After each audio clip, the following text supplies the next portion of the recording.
Hi there, this is Jesse Spivak from New Visions for Public Schools. Today I want to talk to you about how you can use your Regents outreach list to send a personalized email schedule of Regents to each student in your school. In the past, it was pretty easy to quickly send off a PDF of the Regents schedule to every student, so every student knows when every test is.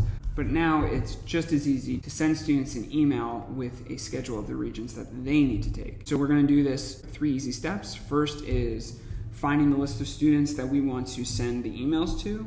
Second is going to be send a test email so we know what it looks like. And third is just to fire off all the emails. So here we go. To access the Regents outreach list, I'm going to use my student sorter. I'm going to click on NB Sorter Tools. I'm going to go to Regents outreach list, and that will bring up a menu for me with a link to my outreach list tool. The first thing to do is to think about which students do I want to email a list of their Regents to. And let me just be clear, we're only including the 4+1 required Regents in this tool.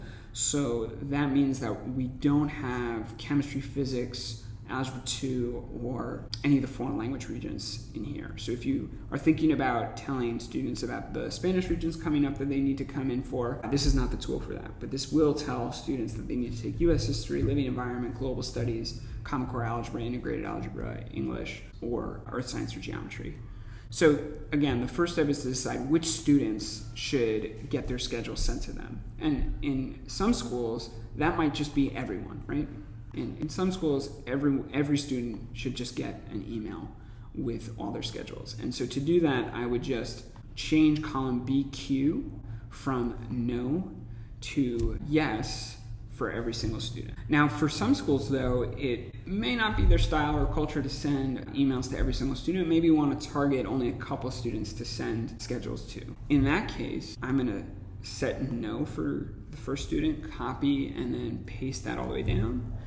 And I'm going to go find the students that I want to actually send those emails to. So you can do that student by student, go kind of kid by kid and decide this is the student who we need to send their Regent schedule to.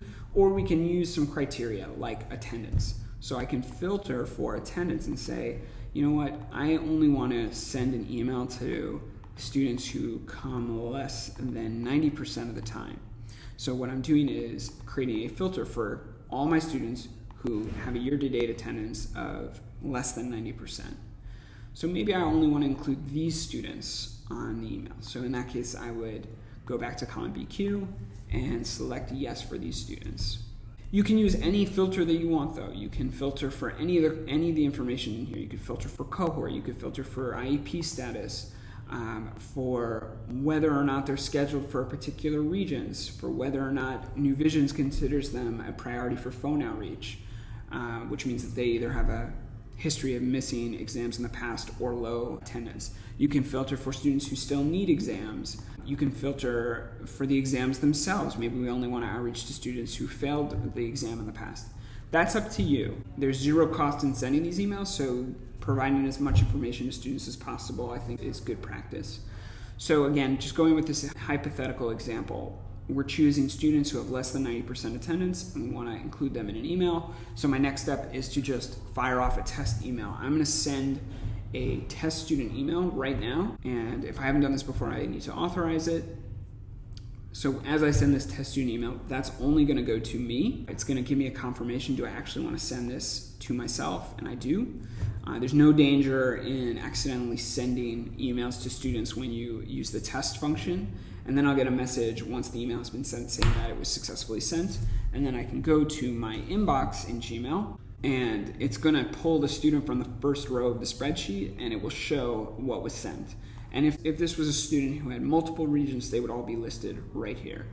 If you're interested in customizing this template, you can do that through the hidden tab called Student Schedule Email Template. Once I'm ready to go, once I'm happy with the template, the next step is to send all student emails. And just by clicking that, I'm still not sending everything. It's going to give me a confirmation, and it's going to give me the number of emails that are about to be sent. Right? So if this number looks wrong, I know that something's wrong, and I need to make sure that I have the right number of yeses that I think I have.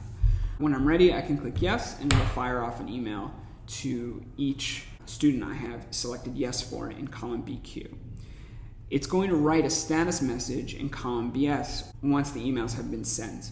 If I ever want to resend the emails, I need to remove those status messages before I can resend the email. So that very quickly is how I can send emails of Regents schedules to students. Thanks for tuning in.